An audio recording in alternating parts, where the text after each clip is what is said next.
안녕하세요. 오르비클래스 국어 강사 국어기술 저자 이혜황입니다. 2021학년도 수능 정치와법 5번은 정답이 잘못 발표되었습니다. 왜 그러한지 제가 중학교 국어, 사회 수준을 넘지 않고 차근차근 설명해 드릴게요. 수험생분들, 가르치신 분들, 학부모님들, 그리고 이 문항에 관심 있는 분들은 부디 이 영상을 꼭 끝까지 시청해 주시길 부탁드립니다. 자, 발문을 먼저 읽어볼게요. 다음 자료에 대한 설명으로 옳은 것은 배점이 3점으로 높습니다. 2점 문항에 비해서 생각할 게 많다는 뜻이겠죠? 자, 첫 번째 문장. 갑국과 을국의 정부 형태는 각각 전형적인 대통령제와 의원내각제 중 하나이다. 자료의 첫 문장은 시험에 곧잘 나오는 전형적인 표현입니다. 지금 살펴보고 있는 2021학년도 수능 정치와법 5번뿐만 아니라 수능, 모의평가, 교육청 시험에 이렇게 동일한 표현이 나온 적이 있어요. 참고로 과목명이 중간에 법과 정치에서 정치와법으로 바뀌었습니다. 또한 비슷한 표현으로 갑국, 을국 대신에 가, 나, A, B로 바꾼 표현이 등장한 적도 있고요. 아니면 갑국, 을국 외에 병국, 정국을 추가한 표현이 2021학년도 수능 3개월 전에 9월 모의평가에서 제시된 적도 있습니다. 지금 이 문제를 논리적으로 분석하려면 이 첫 문장의 의미를 정확하게 분석하는 데서 시작해야 됩니다. 정답을 결정하는데 매우 중요한 문장이므로 자, 별표 다양한 사례를 들어 아주 자세히 설명을 해볼게요. 자, 지금 이 문장을 두고는 크게 두 가지 해석이 제시될 수 있습니다. 첫 번째, 포괄적 해석. 이 문장은 아래 두 문장을 결합한 의미라고 보는 관점이에요. 포괄적 해석 하에서는 이러한 네 가지 경우의 수가 가능합니다. 보다시피 둘 다 대통령제일 수도 있고요. 둘 다 의원 내각제일 수도 있어요. 그런데 누군가는 포괄적 해석이 아니라 배타적 해석이 옳다고 주장할 수도 있습니다. 요 각각 앞에 있는 대상과 각각 뒤에 있는 대상이 1대1 대응된다고 보는 관점이에요. 이런 배타적 해석 하에서는 갑국과 을국이 동시에 대통령제일 수도 없고요. 동시에 의원 내각제일 수도 없어요. 어느 하나가 전형적 대통령제이면 다른 하나는 전형적 의원 내각제이다 라고 보는 게 바로 배타적 해석입니다. 이런 배타적 해석을 표로 나타내면 다음과 같습니다. 포괄적 해석에서는 허용되었던 W1, W4가 배타적 해석 하에서는 성립하지 않죠. 자, 이 두 가지 해석 중에 무엇이 옳을까요? 궁금하시죠? 결론부터 말씀드리면 포괄적 해석이 옳습니다. 왜 그런지 제가 사례를 들어 알려드릴게요. 자, 첫 번째 사례, 수능 3개월 전에 있었던 모의평가 문항입니다. 각각 앞에 있는 대상 4개와 각각 뒤에 있는 대상 2개는 개수가 다르기 때문에 1대1 대응이 될 수 없죠. 따라서 이 문장은 아래의 네 문장을 축약한 것이라고 봐야 됩니다. 갑국의 정부 형태는 전형적인 대통령제와 의원 내각제 중 하나이다. 을국도 그렇다, 병국도 그렇다, 정국도 그렇다. 그리고 실제 문항에서 갑국과 병국은 대통령제였고요. 을국과 정국은 의원 내각제였습니다. 자, 마찬가지 사례. 각각 앞에 있는 대상은 3개인데 각각 뒤에 있는 대상은 2개예요. 각각 앞, 뒤의 개수가 다르므로 1대1 대응이 원천적으로 불가능합니다. 따라서 이 문장은 이 세 문장을 압축한 것이라고 봐야 됩니다. A가 도체와 반도체 중 하나이다. B도 그렇다, C도 그렇다. 실제 문항에서 A와 C는 도체였고요. B는 반도체였습니다. 다음 사례도 마찬가지예요. 각각 앞에는 2개의 대상이 나와 있고요. 각각 뒤에는 총 3개의 대상이 나와 있습니다. 역시 1대1 대응이 불가능하죠. 따라서 이 문장은 아래의 두 문장이 축약된 꼴로 봐야 됩니다. 가의 결정 구조는 단순 입방 구조, 최신 입방 구조, 면심 입방 구조 중 하나이다. 나도 그렇다. 그리고 실제 문항에서 가는 단순 입방 구조, 나는 최신 입방 구조였어요. 사례 4도 마찬가지입니다. 각각 앞에는 3개의 대상이 나와 있고요. 각각 뒤에는 2개의 대상이 나와 있어요. 1대1 대응이 불가능하죠. 어떻게 해석해야 된다? 이 문장의 뜻은 요 세 문장과 같다. 그렇게 이해할 수밖에 없습니다. 참고로 실제 시험에서 다와 많은 B였고 라는 C였습니다. 자, 그리고 이 사례는 수능 출제기관인 한국교육과정평가원에서 감수한 EBS 수능 연계교재 2020학년도 수능완성 생명과학 2의 문항인데 문제의 자료에 A와 B는 AG, TC 중 서로 다른 하나이다 라고 써 있었어요. 그런데 답이 뭐였냐? A와 B는 모두 사이토신이다. 둘 다 C이다 라는 거였어요. 뭔가 이상하죠? 서로 다른 하나라고 했는데 A와 B가 지금 서로 다르지가 않잖아요. 그래서 EBS에서 내용 오류라면서 정오표를 냅니다. 이렇게 바꾸면 아무런 문제가 없대요. 이러한 문장 하에서는 둘 다 C여도 내용상 오류가 아니라는 거죠. 왜? 이 문장의 의미라는 것은 A는 AG, TC 중 하나이다. B도 그러하다. 라는 것과 같으니까요. 그리고 이러한 상황에서 디귿이 참이라고 해도 지문과 아무런 모순이 생기지 않습니다. 이상의 논의를 종합하면 이 첫 문장은 아래 두 문장의 결합으로 이해되어야 됩니다. 즉, 포괄적 해석과 배타적 해석 중에 포괄적 해석이 옳다라는 거예요. 그냥 이러한 네 가지 경우의 수가 가능하다라는 걸 말하는 문장일 뿐이에요. 여기까지 다들 잘 따라올 수 있죠? 자, 그리고 두 번째 문장. 행정부 수반이 소속된 정당의 의회 의석률은 갑국이 35%, 을국이 비율이 65%이며 행정부 수반은 정부 형태에 따라 두 가지로 다르게 불릴 수 있습니다. 대통령제를 채택하는 국가에서는 대통령이라고 부르고요. 의원 내각제를 채택한 국가에서는 행정부 수반을 수상 혹은 총리라고 부릅니다. 대통령제는 현재 우리나라에서 채택하고 있는 제도니까 친숙하죠. 의원 내각제는 의원의 수가 가장 많은 정당의 당수가 대표, 수상이 되는 정부 형태입니다. 어렵지 않죠? 여기까지는 중학교 1학년 사회 시간에서도 배워요. 자, 그리고 이런 의원 내각제 하에서 다수당이 과반을 차지하면 단독으로 내각, 행정부를 꾸릴 수가 있고요. 다수당이 과반을 확보하지 못했다면 과반수 이상의 의석을 확보하기 위해서 다른 당과 연립내각 행정부를 구성할 수 있습니다. 자, 그리고 양국 모두 무소속 의원은 없다. 자, 여기까지 읽었을 때 각국과 을국의 정부 형태가 결정되나요? 전혀 그렇지가 않죠? 각국이 대통령제라면 행정부 수반이 소속된 정당의 의회 의석률이 어떻냐는 아무 상관이 없고요. 만약에 각국이 의원 내각제라면 행정부 수반이 소속되지 않은 정당의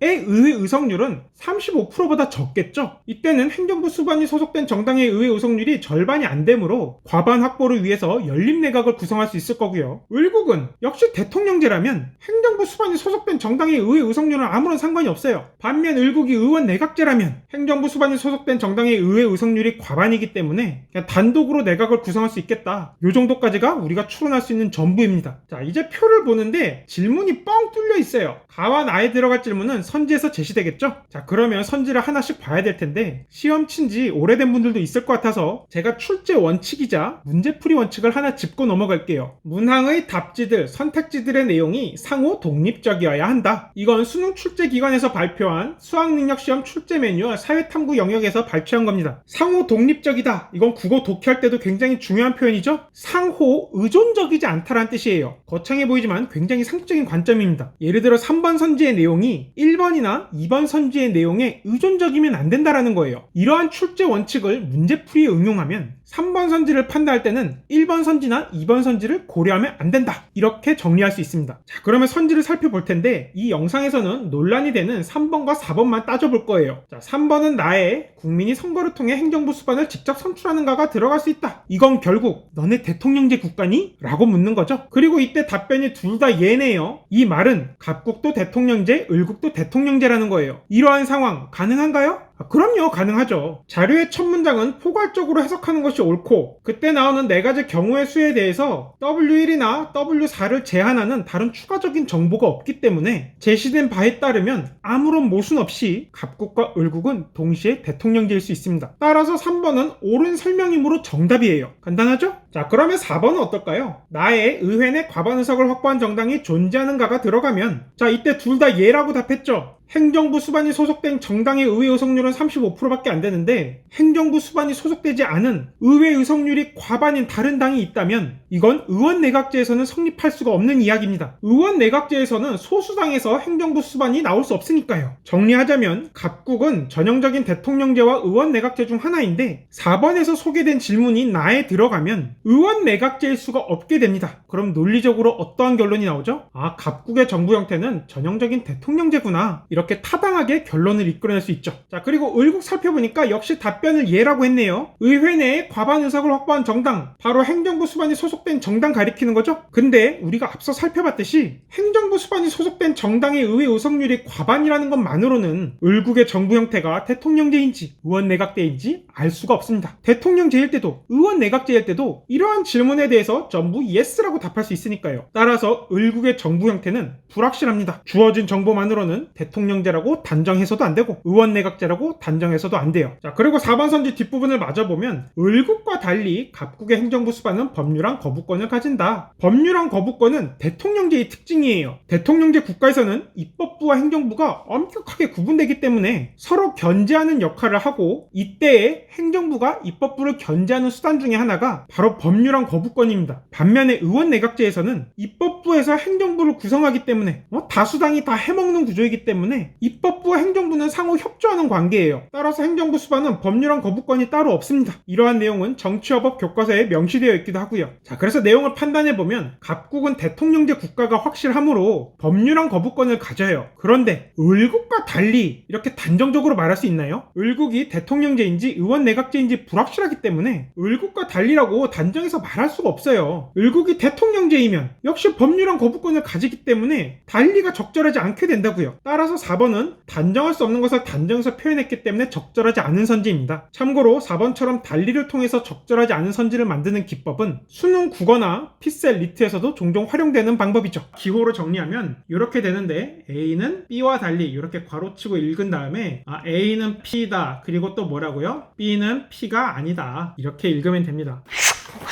논리학을 바탕으로 수능국어, 피셀 리트를 가르치는 강사로서 비약 없이 타당한 추론을 통해 정답을 3이라고 확정 지었는데 따라오기 어렵지 않았죠? 저뿐만 아니라 당해 수능에서 국어와 수학 1등급 받은 일부 학생들도 똑같이 3번을 정답이라고 선택했고요. 한국논리학교회 회장을 역임한 교수님도 이렇게 풀었고요. 국립대학교 정치외교학과 교수님도 이렇게 풀었어요. 자, 그런데 놀라운 반전이 있습니다. 출제기관인 한국교육과정평가원은 정답을 3이 아니라 4번이라고 확정 발표했어요. 이상하죠? 그래서 이의 신청도 제법 많았는데 설명도 탑재되어 있지 않고 그냥 심사 결과 정답에 이상 없음 8글자 이렇게 나오고 끝이었어요. 황당하죠? 제가 이 문항에서 3번을 정답으로 판단할 때 어떤 논리적 비약이나 오개념이 있었나요? 없었어요. 근데 왜 출제기관에서 정답을 이렇게 발표하고 또 이렇게 심사했을까? 제가 한참을 고민해보니까 또 EBS나 여러 입시 사이트에서 제공하는 해설들을 살펴보니까 아마도 자료의 이 첫 문장을 배타적으로 해석하는 게 옳다라는 것 같아요. 그렇게 해석하면 즉 각국과 을국의 정부 형태 중 어느 하나는 전형적인 대통령제고 다른 하나는 의원 내각제이다, 이렇게 해석을 하면 3번은 정답이 될 수 없고 4번은 정답이 될 수 있긴 해요. 3번은 둘 다 대통령제가 가능하냐라고 묻는 건데 이 첫 문장을 배타적으로 해석하면 그건 모순이 되죠. 반면에 4번은 각국이 대통령제였으니까 자동적으로 을국은 의원 내각제가 돼서 대통령제인 각국은 행정부 수반이 법률안 거부권을 갖고 의원 내각제인 을국은 그렇지 못하고, 따라서 을국과 달리도 적절해서 4번이 정답이 되긴 합니다. 그런데 곰곰 생각해봅시다. 출제 의도라는 것은 문항에 명시적으로 나타난 표현을 통해서 객관적으로 파악되어야 하는 것이지 수험생이 임의로 출제자의 숨겨진 주관적 출제 의도를 혼자 짐작해서 판단할 수는 없어요. 객관적으로 이 자료의 첫 문장은 포괄적으로 해석하는 게 옳습니다. 그게 일관성 있는 해석이에요. 이에 대해서는 제가 앞에서 사례를 들어 자세히 살펴봤었죠. 물론 깊게 생각 안 해보면 헷갈릴 수 있어요. 심지어 국립국어원에서도 이를 착각했던 적이 있습니다. 이 글은 국립국어원에서 운영하는 온라인 가나다에 올랐었던 질문인데 문장에서 A와 B는 각각 가와 나 중 하나이다라고 하면 A가 만약 가이면 자동으로 B는 나가 되는 건가요? 이건 배타적 해석이 옳냐라고 묻는 거죠. 아니면 A가 가이더라도 B도 가가 될 수 있는 건가요? 이거는 포괄적 해석이 옳냐고 묻는 거죠. 이때 국립국어원에서 처음에는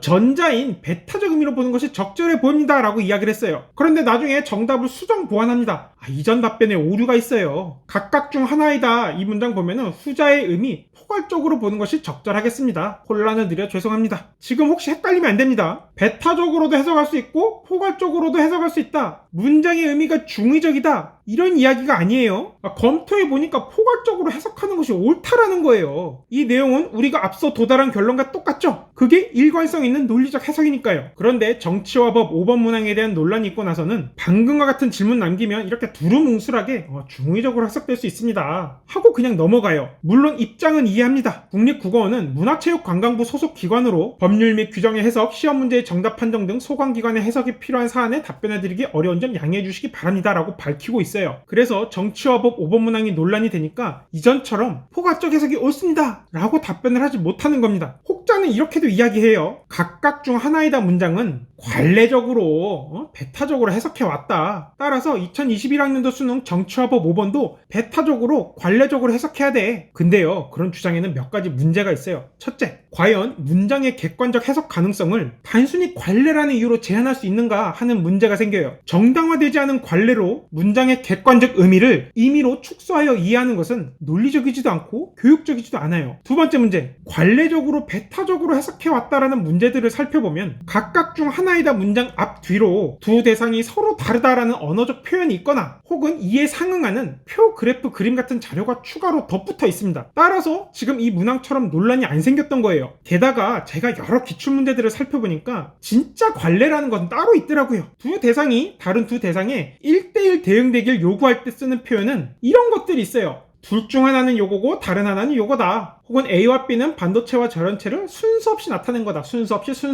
없이. 이 표현들은 두 대상의 1대1 대응됨을 보증합니다. 거꾸로 말해서 두 대상이 다른 두 대상의 1대1 대응을 보증하기 위해서 출제기관은 관례적으로 이런 표현들을 써왔다고요. 따라서 출제 의도가 갑국과 을국의 정부 형태가 전형적인 대통령제와 전형적인 의원내각제의 1대1 대응되길 원했다면 애초에 이렇게 표현했어서는 안 됩니다. 이렇게 갑국과 을국의 정부 형태 중 하나는 전형적인 대통령제이고 다른 하나는 전형적인 의원내각제이다 라고 표현하거나, 혹은 순서 없이 나타낸 것이다 이렇게 표현하거나, 아니면 갑국과 을국의 정부 형태는 다르다 라는 언어적 정보를 주거나 이에 상응하는 표, 그래프, 그림을 추가로 제시했어야 돼요. 만약에 100번 양보해서 최근 국립국어원의 답변처럼 이 문장은 중의적 문장이다, 포괄적으로 해석될 수도 있고 배타적으로 해석될 수 있다 이렇게 받아들인다면 이건 제가 진짜 크게 양보한 거예요. 그렇다고 하더라도 출제기관은 배타적으로 해석했을 때의 정답인 4번 외에 포괄적으로 해석했을 때의 정답인 3번도 복수 정답으로 인정해야 됩니다. 그게 논리적으로도 옳고 교육적으로도 옳은 일이죠. 제가 이 문항 3번을 택해서 틀린 학생 5명과 이야기를 해봤는데 모두 다 2021학년도 수능에서 국어 1등급, 수학 1등급을 받은 최상위권 학생들이었어요. 그 학생들의 죄는 단지 제시된 문장을 객관적으로 논리적으로 파악하고 논리적으로 타당하게 추론한 죄밖에 없었습니다. 그런데 왜 억울하게 대학이나 학과를 하나씩 아래로 써야 됐을까요? 너무나도 억울한 사안이기 때문에 뒤늦게라도 구제될 필요가 있습니다. 제가 봤을 때 이거는 전적으로 출제기관의 검토 실패입니다. 이미 중의적 해석 가능성으로 인해서 2004학년도 수능 언어 영역, 2015학년도 수능 생명과학2에서